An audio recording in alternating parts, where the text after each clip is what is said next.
ونصلي ونسلم على رسوله الكريم أما بعد فقد قال الله تبارك وتعالى في كتابه المجيد وذكر فإن الذكرى تنفع المؤمنين وما خلقت الجن والإنس إلا ليعبدون وما أريد منهم من رزق وما أريد أن يطعمون صدق الله مولانا العظيم. حاضرین جوکار، اللہ رب العزت کا بے پناہ لطف اور کرم ہے جس کی توفیق سے ہم آج جمعۃ المبارک کی ان مبارک ساعتوں میں اس کے گھر میں موجود ہیں. اپنی گفتگو کی ابتدا اس دعا کے ساتھ کریں گے کہ آج ہمارا یہاں پہ اللہ کا ذکر کرنا، اس کا ذکر سننا، اللہ تعالیٰ اس کو اپنی بارگاہ میں شرف قبولیت سے نوازے اور اس کو ہمارے حسنات میں شمار کرے کی برکات ملے. حاضرین جی وقار، جو مضمون آج ہم اپنی اس مختصر نشست میں جس پر گفتگو کریں گے اور جس کو سیکھنے کی کوشش کریں گے بإذنہ تعالیٰ، وہ مضمون ہے انسانی زندگی کا مقصد حیات، اسلامی فلسفہ زندگی. اور اسلامی فلسفہ زندگی میں یعنی اس بڑے عنوان کے ساتھ جس کو آج ہم زیر بحث لا رہے ہیں اور اس گفتگو کا اختتام کریں گے اور اس کو بریکٹ کریں گے میلاد شریف کا جو مہینہ آ رہا ہے اس مہینے کے ساتھ. ہمارا آج کی گفتگو میں جو ہدف ہے بنیادی طور پر بھیجا ہے، تو انسانی زندگی کا جو مقصد حیات ہے، انسانی زندگی کا جو نصب العین ہے، وہ کیا ہے. اس کو آج مختصر سمجھنے کی کوشش کریں گے قرآن مجید ہی کی ایک دو آیات کی روشنی میں. ابتدائی طور پر یہ جملہ ذہن میں رکھیے، یہ بنیادی تھیم ہے آج کی گفتگو کی. اور وہ کیا ہے کہ انسان کی زندگی جتنے مراحل سے گزرتی ہے ان میں ہمیشہ یاد رکھیے پہلا مرحلہ جو بدیہی اور بڑا عقلی فوراً آپ کو سمجھ آ جائے گا، جو انسانی حیات کا پہلا مرحلہ ہے وہ اس کی انفرادی زندگی ہے. انسان کی اپنی ذات سے اس کی حیات شروع ہو رہی ہے، پھر عائلی زندگی ہے، پھر معاشرتی زندگی ہے، پھر قومی زندگی ہے، اعلیٰ حاضر کیا. مگر جو اس کی ذات سے جو زندگی شروع ہو رہی ہے اس میں انسان کی زندگی کا نصب العین، انسان کی زندگی کا مقصد اور انسان کی زندگی اور زیست اور حیات کا ہدف وہ ہے اخلاقی کمال کا حصول. اخلاقی طور پر آپ جملہ اعمال میں کمال کے درجے کو پائیں. ایک بندہ، اس کی طبیعت میں صدق، سچائی ہے، اس سچائی کے کمال کے درجے پر جائیں. انسان کی زندگی میں لغزشیں ہیں، لغزشوں کو ترک کرنے میں کمال کے درجے کو حاصل کرے. انسان کی زندگی میں جو انفرادی زندگی ہے ہماری، یہ حادثاتی طور پر وجود نہیں آتی. انسان کی انفرادی زندگی کا نصب العین کیا ہے؟ اخلاقی کمال کو حاصل کرنا. ہماری زندگیوں کا کیا نصب العین ہے؟ اخلاقی کمال کو حاصل کرنا. بات آپ ہمیشہ ذہن میں رکھیے. پھر اس کے بعد میں جو آیت میں نے مقدمے میں تلاوت کی اس کی طرف پڑھیں گے. وہ کیا بات ہے کہ دیکھیے نصب العین کیا ہوتا ہے, مقصد حیات کیا مطلب ہے. کیا مقصد حیات کا معنی یہ ہے کہ انسان اپنی روٹین لائف میں اپنی گوناگوں مصروفیات میں سے کوئی ایک وقت یا کچھ حصہ نکال کے زندگی گزارنے کا جو مقصد ہے اس کی طرف فوکس کر لیں, اور اس کے بعد وہ اس سے التفات برتے اور صرف نظر کر کے باقی کاموں میں مصروف ہو جائیں. کیا وہ نصب العین ہوگا؟ کیا نصب العین کا معنی یہ ہے زندگی کا گزارنے کا مقصد, جب ہم کہتے ہیں نا میری زندگی کا مقصد یہ ہے, تو دیکھیے وہ لازم معنی اس کا یہ ہے کہ انسان کی زندگی کے جو ہر لمحہ ہے اس لمحے پر اس مقصد کی چھاپ ہو, وہ مقصد اس کے پیش نظر رہے, اس مقصد کے لیے اس کی زندگی کا لمحہ گزرے, وہ مقصد حیات ہے.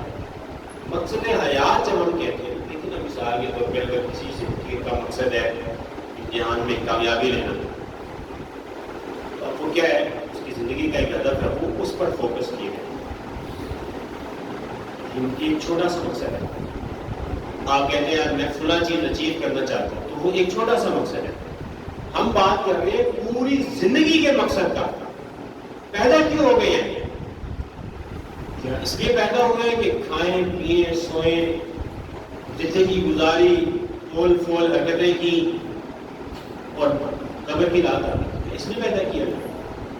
یہ جو پوری زندگی کی بات کر رہا ہوں میں جزوی کسی ہدف اور مقصد کی بات نہیں کر رہا ہوں, پوری زندگی کا بات کر رہے ہیں. جب ہم کہتے ہیں پوری زندگی کا مقصد حیات یہ ہے, اس کا سادہ معنی یہ ہے کہ لازم طور پر انسان کی زندگی کے ہر لمحے پر اس کو امید ہونا چاہیے, اور ہر لمحے میں انسان کی فکر پر اس کی چھاپ رہنی چاہیے, اس کو یہ احساس رہنا چاہیے کہ میں یہ مقصد پا رہا ہوں اپنی زندگی کا. نصب العین کا یہ معنی. یہ نہیں ہو سکتا کہ آپ روزمرہ زندگی گزاریں اور کچھ وقت بریک کر کے ایک کام کریں اور کہیں یہ نصب العین ہے. وہ نصب العین زندگی کا نہیں بنے گا. زندگی کا نصب العین کا کیا مطلب ہے کہ پوری زندگی میں اس کے اثرات نظر آئیں. یہاں تک بات آپ کو سمجھ آ رہی ہے نا؟ نہ پھر جزوی مقصد ہوگا. نصب العین کے لیے کیا ضروری ہے؟ زندگی کا نصب العین مطلب کہ آپ کی پوری زندگی میں اس کے اثرات ہوں. یہ نصب العین کا مطلب ہے. اب اس نصب العین کا تعین اللہ تعالیٰ نے اس آیت میں فرمایا ہے, اس کو ہم پڑھتے ہیں جو میں نے اپنے مقدمے میں تلاوت کی. فرمایا اللہ تعالیٰ نے, فرمایا وَذَكِّرْ, انہیں نصیحت کیجیے, تذکیر فرمائیے,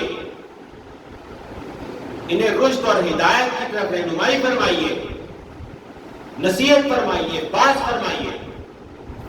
فَإِنَّ الذِّكْرَ تَنفَعُ الْمُؤْمِنِينَ, یہ جو آپ کی تذکیر ہے, آپ کا باز ہے, آپ کا نصیحت فرمانا ہے, فرمایا کہ یہ مومنین کو نفع بخشتا ہے, یہ نفع دے گا. اب اس کے بعد ارشاد فرمایا وَمَا خَلَقْتُ الْجِنَّ وَالْإِنسَ, اللہ کی خلقت میں بہت سی چیزیں یعنی انگنت عالمین ہے اللہ نے جو بنایا, جس کا انسان شاید تصور بھی نہیں کر سکتا. مگر خاص کر یہاں تو دو لوگوں کا, دو طرح کی خلقت کا ذکر فرمایا, ایک جن کا اور ایک انسان کا. ان دو کا ذکر خاص فرمایا ان دونوں کو جو میں نے تخلیق کی ہے وہ اس لیے کی ہے الا لیعبدون, مگر اس لیے بنایا اس لیے ہے کہ یہ میری عبادت ہے. یہاں اللہ تعالیٰ نے زندگی کا مقصد اور ہدف بیان کر دیا, متعین کر دیا. کیا ہدف؟ میری عبادت اور بندگی. انسان کی, میری آپ کی زندگی جو بنی ہے وہ کس لیے بنی ہے؟ اللہ کی بندگی اور عبادت کے لیے اس نے بنائی ہے.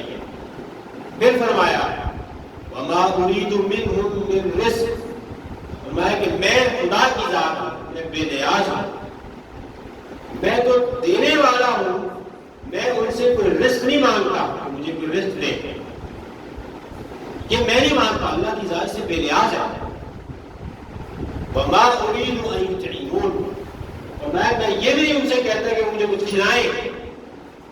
اللہ کی ذات کو کیا مقصد؟ اللہ کی ذات کو کہاں احتیاج کھانے پینے کا؟ یہ تو بشری تقاضا ہے، یہ تو خلقی تقاضا ہے، اللہ کی ذات مخلوق نہیں ہے.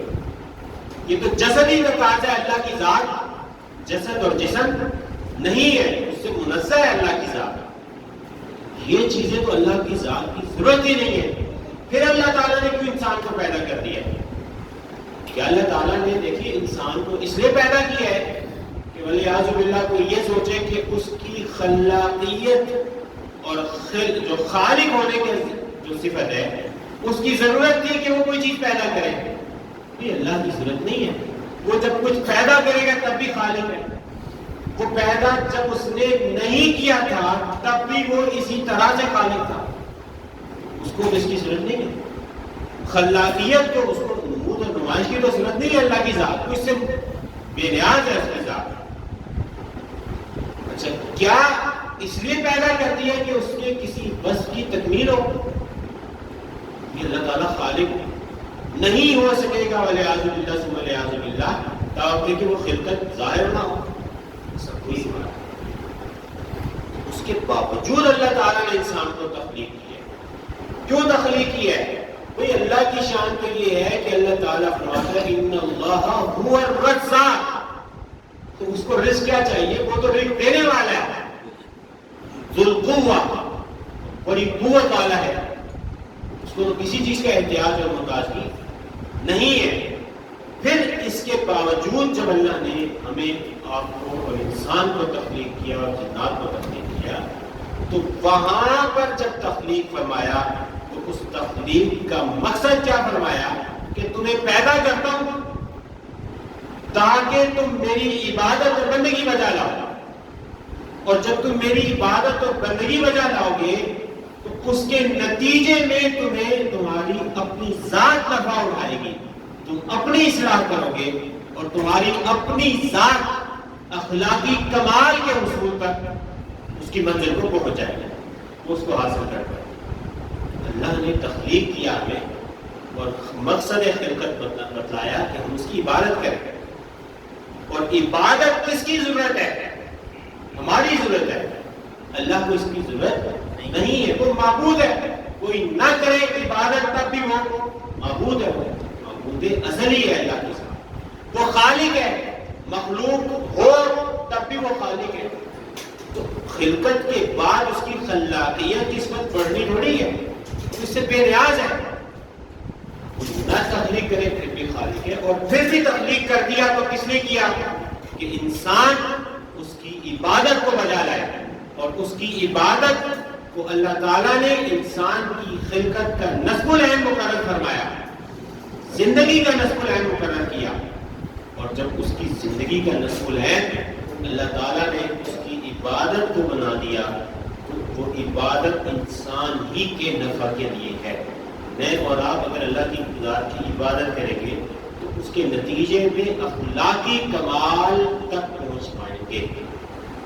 اور اگر اس سے دور رہیں گے، اس کی بتلائی ہدایات سے، رہنمائی سے، تو اسی درجہ پستی میں مبتلا ہوتے جائیں گے، اسی درجہ گراوٹ کا شکار ہوتے جائیں گے، اسی درجہ ظلم اور جبر کریں گے اپنے اوپر اور اپنی زندگی کو منفعت سے، نفع سے ہٹا لیں گے.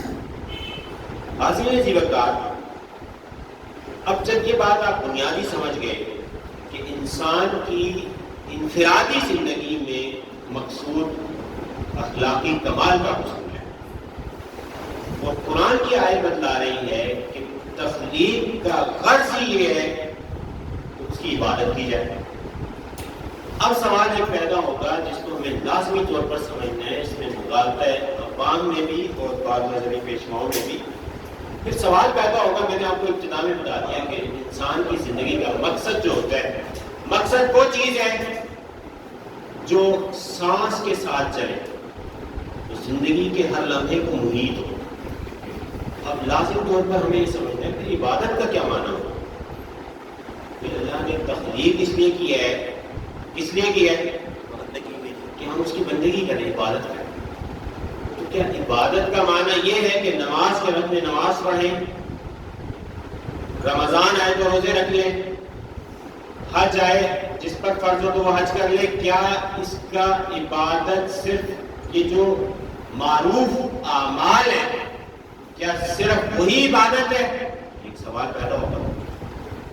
اب آپ دیکھیے ذرا روک کے سوچیے، میں نے ابتدا میں آپ کو بتایا کہ ہم کہتے ہیں جب زندگی کا مقصد ہے تو لا محالہ اس کو پوری زندگی پر محیط ہونا لازم ہے۔ اب ذرا ایک ایک کر کے دیکھیے، مثلا نماز ہے۔ اب کیا نماز تو اللہ تعالیٰ نے فرض کی ہے 5 اوقات کی، 5 وقت میں نماز پڑھ کے کیا لازم طور پر انسان اور مسلمان اور ایک انسان جس کی زندگی کا مقصد اس کی عبادت مقرر کیا گیا ہے، کیا یہ لازم نہیں آئے گا کہ اس نے اپنی زندگی پوری زندگی پر جو محیط مقصد ہے وہ 5 اوقات میں ادا کر دیا، اور جو 24 گھنٹے کی باقی زندگی ہے وہ اپنی زندگی کے مقصد سے صرف نظر کر رہا ہے؟ لامحالہ وہ صرف نظر کر رہا ہے۔ اگر آپ کہیں کہ عبادت سے مراد محض یہ ہے کہ آپ جو معروف عبادات ہیں ان کو تکمیل کی جائے، مثال کے طور پہ روزہ ہے، اب اس بات کو سمجھیں۔ اب روزہ اگر نصب العین انسان کی زندگی کا یہ ہے کہ کوئی شخص کے عبادت سے مراد ہے روزے رکھنا، فرض روزے رکھنا، تو وہ تو 12 مہینوں میں 1 مہینہ اللہ تعالیٰ نے فرض کیا ہے۔ پھر لازم معنی اس سے کیا آئے گا کہ 1 مہینہ بس مقصد حیات کو دے رہے ہیں، مقصد زندگی 1 مہینے کے لیے بس، اور باقی جو 24 آور جو آپ کی لائف چل رہی ہے اس میں وہ ہدف کہاں غائب ہو گئے؟ اگر آپ حج کی بات کریں تو اس کا بھی یہی معاملہ ہے کہ حج تو صرف اس شخص پر ہے جس پر حج فرض ہے، جس پر فرض ہے سال بعد کو جا کے حج ادا کرے گا۔ اب جس پر فرض ہی نہیں ہے تو کیا وہ اپنے نصب العین سے جدا ہو گیا؟ کیا اس کا معنی تو پھر لازم یہ نکلے گا کہ وہ حج جس پر فرض نہیں ہے وہ اپنی زندگی کے مقصد سے اوجھل ہو گیا؟ نہیں ہے۔ تو کیا معنی ہے؟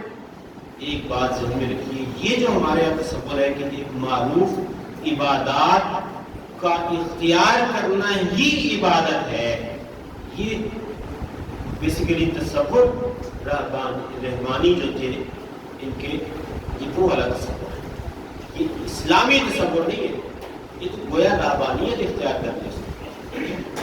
اب اللہ تعالیٰ سے پوچھتے ہیں کہ اللہ تعالیٰ اب آپ بتائیے کہ عبادت کا کانسیپٹ اوور آل کیا ہے؟ اللہ تعالیٰ سے پوچھیں۔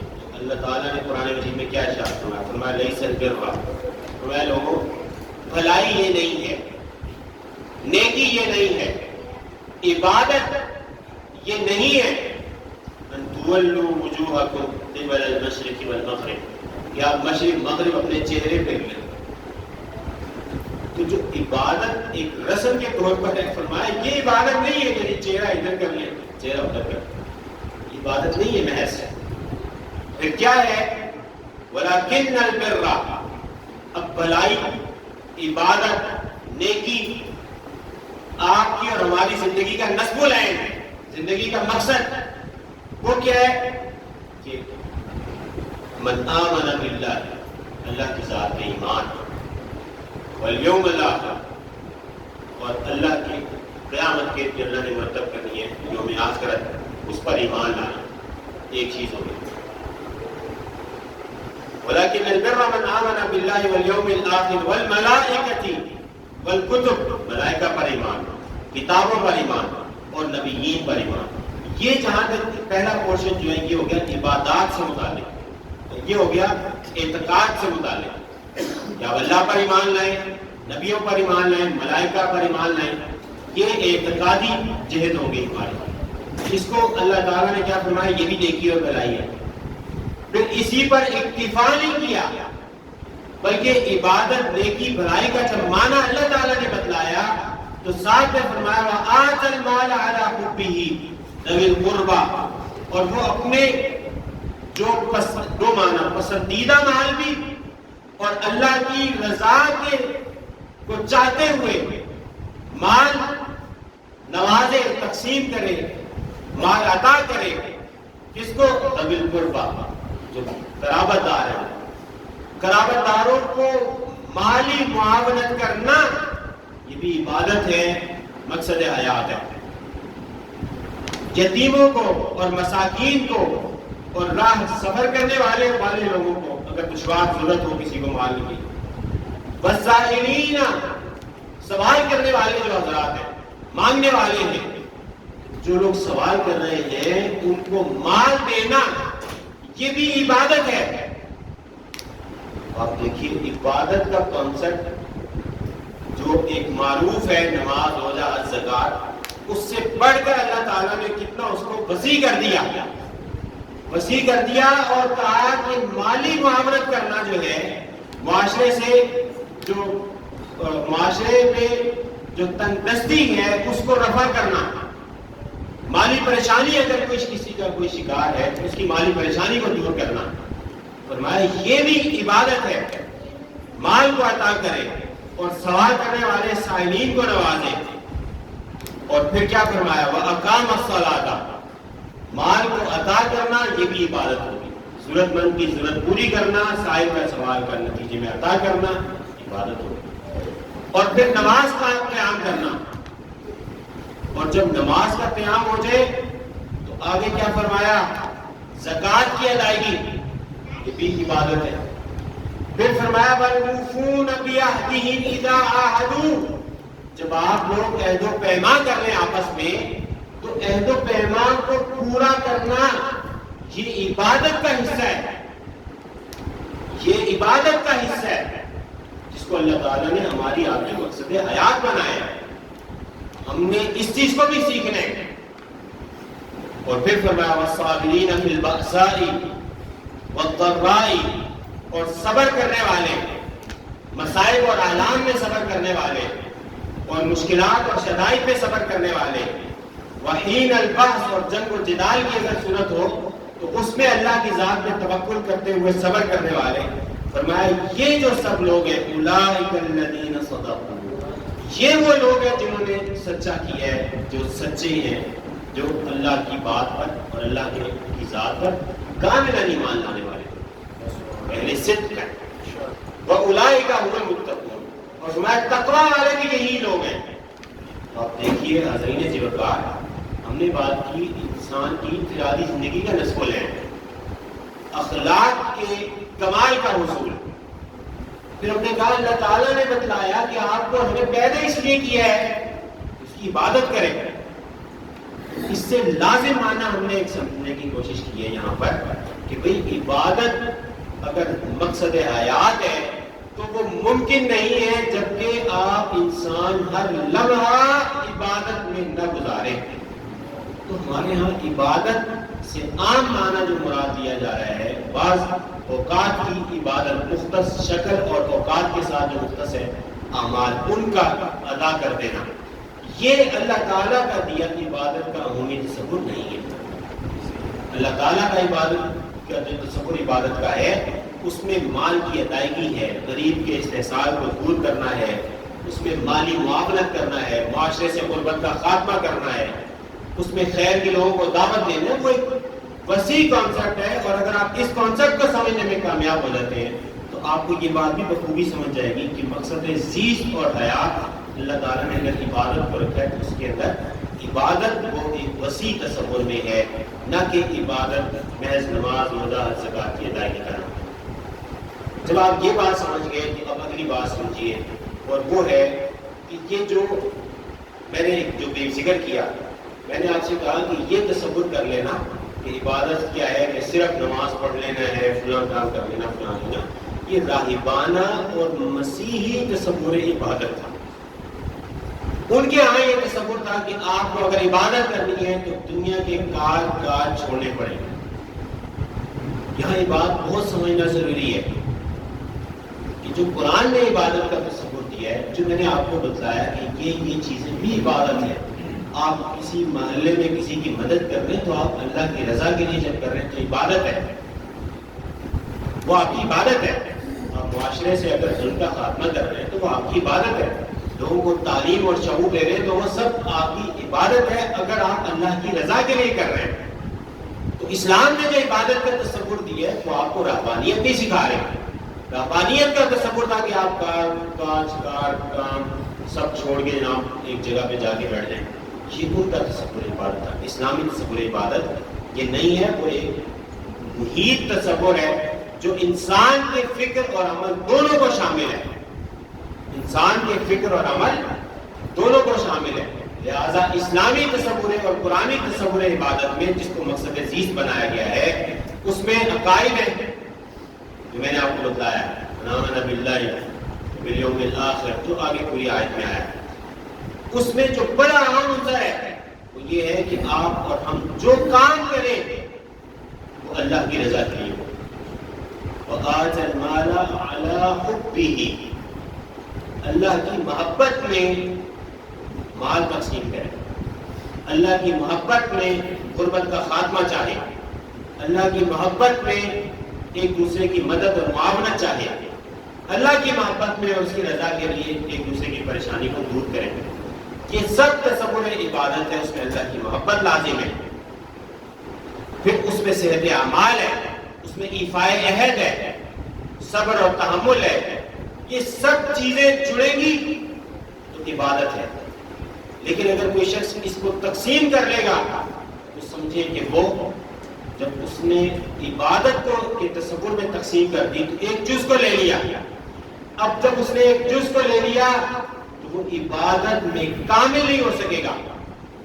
جب تک عبادت میں کامل نہیں ہوگا مقصد زیست نہیں حاصل ہوگا، مقصد زندگی نہیں حاصل ہوگا. اب مقصد زندگی حاصل ہوگا جب آپ ان سب جہاد پر اللہ کی رضا کو پیش نظر رکھتے ہوئے محنت کریں گے. مقصد زندگی تب جا کر مکمل ہوگا اور عبادت کا تصور تب جا کے مکمل ہوگا. اور ہم اپنی بات کے خلاصے کی طرف جاتے ہیں. خلاصہ گفتگو کا یوں ہے کہ جو انسان کی زندگی میں اخلاقی کمال اللہ تعالیٰ نے مقصد بنایا ہے وہ اخلاقی کمال انسان حاصل نہیں کر سکے گا تاوقت میں کہ عبادت میں کمال نہ ہو. اب بات سمجھ لیں. اور عبادت میں کمال کے لیے کیا ضروری ہے، جو میں نے آپ کو ایک ہلکا سا کہا قرآن کی آیت سے دیا کہ اس میں پھر ساری چیزیں شامل ہیں. اس میں عقیدہ بھی شامل ہے، صحت عقیدہ بھی شامل ہے، اس میں انفاق شامل ہے، اس میں اثار اور قربانی شامل ہے، اس میں آپ کا دوسرے کے لیے خیرخواہ بن جانا، دوسرے کے لیے باعث راحت بننا. یہ سب جملہ چیزیں عبادت میں شامل ہیں. جب تک یہ جملہ چیزیں ہماری زندگی میں پیش نظر نہیں ہوں گی ہم عبادت میں کام نہیں ہو سکتے. محض حج، روزہ، نماز، حج، زکات ان چیزوں پر کاربند ہونا یہ تو ہے ہی لازم اور واجب ہے نا. مگر میں نے آپ کو بتایا کہ محض ان پر کاربند ہونے کے باوجود عبادت کامل نہیں ہوگی. عبادت کامل ہوگی جب ان پر کاربند ہونے کے ساتھ ساتھ آپ اپنی روٹین لائف میں جو کام کر رہے ہیں جائز اور حلال اس میں اللہ کی رضا کو پیش نظر رکھیں. معاشرے میں ایسا فرد بنے جس کی ذات سے خیر پھوٹ رہی ہے، جو فتنہ فساد کو ختم کرنے کا باعث بن رہا ہے، جو لوگوں کی پریشانیاں حل کرنے کا باعث بن رہا ہے، جو لوگوں میں تفرقہ اور لوگوں میں حسد، بغض، عناد، دشمنی، عداوتیں، ایسا معاشرے کا فرد بنے جو ان سب کو ختم کر رہا ہے. اگر آپ ایسے جملہ جہاد پر محنت نہیں کریں گے عبادت کامل نہیں ہوگی. اور جب تک عبادت کامل نہیں ہوگی آپ اخلاق کا کمال حاصل نہیں کر سکتے. اور یہ بات ذہن میں رکھیے کہ عبادت کا کمال اللہ کی رضا کے لیے. تو اس سارے کو اگر آپ سرکلائز کریں اور آپ اس کو کنکلیوڈ کریں تو آپ کہیں گے کہ انسانی زندگی کا نصب العین ہے اخلاقی کمال حاصل کرنا. اخلاقی کمال ہے کامل عبادت میں، جو میں نے آپ کو قرآن کی آیت سے بتلا دیا. اس کامل عبادت میں اخلاق کا کمال ہے. اور عبادت کامل ہوگی جب آپ عبادت میں جو جامع معنی کے ساتھ ہے اللہ کی رضا کو پیش نظر رکھیں گے تو آپ کی زندگی کامل اخلاق ہوں گے عبادت کے کمال سے. عبادت کامل جب ہوگی کہ جب آپ زندگی کے ہر لمحے میں اللہ کی رضا کو پیش نظر رکھیں. تو گویا اگر آپ انڈائریکٹ کہیں تو آپ کہیں گے کہ انسان کی اخلاقی کمال کا حصول اس وقت تک ممکن نہیں ہے جب تک اس کی زندگی کا ہر سانس اللہ کی رضا کے لیے نہ گزرے اور اللہ کی رضا میں گزرے. ہمارے ہاں کیا ہو گیا کہ عبادت یہ عبادت ہے، بس نماز، روزہ، حج، زکات کی. اچھا باقی معاملات میں آپ کی دینداری کہاں ہے؟ وہ تو دنیا داری ہے. عبادت یہ ہے، باقی زندگی وہ دنیا داری ہے.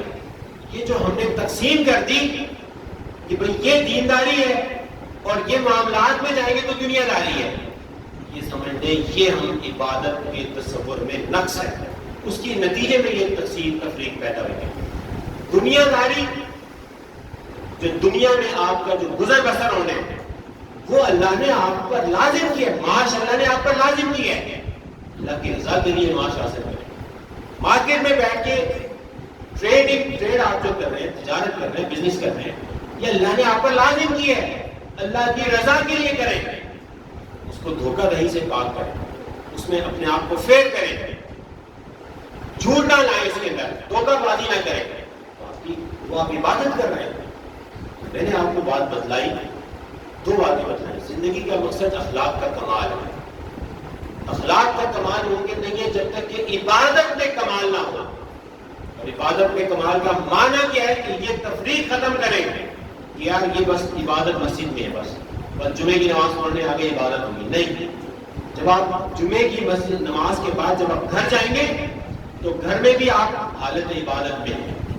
مارکیٹ میں یہ جو آپ روڈ پہ چل رہے ہیں، اس روڈ پر بھی اللہ اور اس کے رسول کے بتلائے احکام آپ کا تعلیم ہے.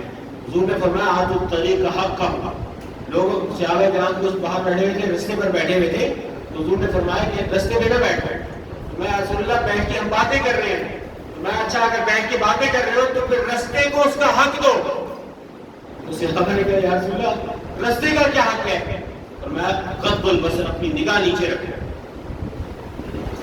مستورات گزرے گی،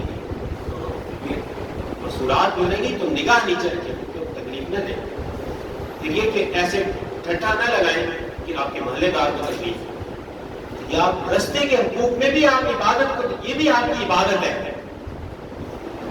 بات لمبی ہو جائے گی، خلاصہ میں کی بات کریں، اس کی تفصیل میں آپ جائیں گے جتنی مرضی تفصیل میں چلے جائیں. انسانی زندگی کا مقصد، انفرادی زندگی کا مقصد اخلاق کا کمال ہے. کیا ہے؟ اخلاقی کمال حاصل ہے. اخلاقی کمال حاصل آپ تب تک نہیں کر سکتے جب تک کہ آپ عبادت میں کامل نہ ہو. اور عبادت میں کامل ہونے کا مطلب یہ نہیں ہے کہ جمعے میں آگے جمعہ پڑھ لیجئے، نماز کے وقت میں آگے نماز پڑھ لیجئے، رمضان میں روزے رکھ لیجئے، حج لازم ہو تو حج کر لیں. یہ نہیں ہے. آپ گھر میں ہیں تو آپ اس وقت بھی عبادت کی حالت میں ہو سکتے ہیں. آپ مارکیٹ میں بیٹھے ہیں تب بھی عبادت کی حالت میں. اللہ کی بتلائی حدود کی پاسداری کریں اپنی زندگی میں، یہ مقصد زندگی ہے. اور آپ عبادت میں کامل نہیں ہو سکتے جب تک کہ عبادت میں غرض اور غایت اللہ کی رضا نہ ہو. تو گویا ان اخلاق کا کمال اللہ کی رضا کے حصول میں. اخلاق کا کمال کس میں ہے؟ اللہ کی رضا کے حصول میں. اسی مقصد کے لیے اللہ تعالیٰ نے انبیاء کو بھیجا. ہر سال، ہر دور میں انبیاء آتے رہے اور اپنے زمانے کے لوگوں پر آئے اور اپنے زمانے کے لوگوں کو شعور بندگی دیا، شعور زندگی دیا، اور لوگوں کو بتلایا کہ وہ جو اپنے اخلاق میں، اپنی عادات میں، اپنے طور طریقوں میں، سلیقوں میں، ڈھنگ میں جو وہ دنیا داری کی طرف پڑ گئے ہیں اور شیطان کے دوست بن گئے ہیں، وہ وہاں سے واپس ہیں اور اللہ اور اس کے اللہ کی رحمان کے دوست بنے. اور اسی مقصد کے لیے سرکار کریم علیہ السلام کی بے محمدی بھی جو ہوئی، حضور کی تشریف لائے اس دنیا میں، جن کے ہم امتی ہیں. وہ مقصد کیا تھا؟ انسان کو جو گری ہوئی انسانیت ہے اس کو اخلاق کے اعلیٰ معیار پر اور درجے پر فائز کرنا، اس کو ایتھکس سکھانا، مورالٹی سکھانا، اور اس کو کیسے عبادت کے ایک وسیع تصور کے ساتھ جو رہبانیت سے خالی ہے، اور عبادت کا وسیع تصور اللہ کی رضا کے ساتھ ہے.